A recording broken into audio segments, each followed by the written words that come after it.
Welcome back everyone to our Calculus 3 class notes. We're in section 14.4 on middle of page 52.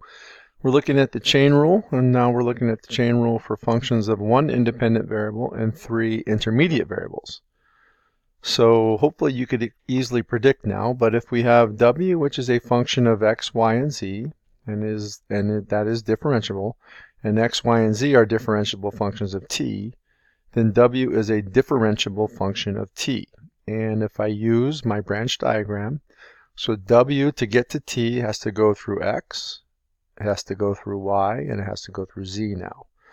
So the derivative of w with respect to t is the partial w with respect to x times dx dt, plus the partial w with respect to y times dy dt, plus the partial of w with respect to z times dz dt.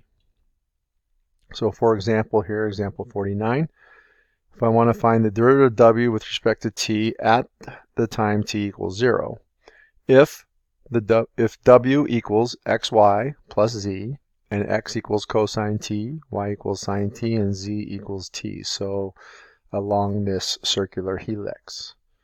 Okay, so dw dt is partial w with respect to x, which is y, times dx dt, which is minus sine t, plus partial w with respect to y, which is x, times dy dt, which is cosine t, plus partial w with respect to z, which is 1, times dz dt, which is 1.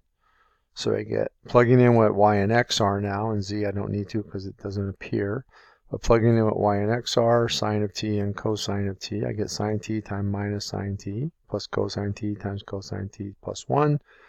Again, minus sine squared t plus cosine squared t plus 1, and this identity is cosine of 2t plus 1.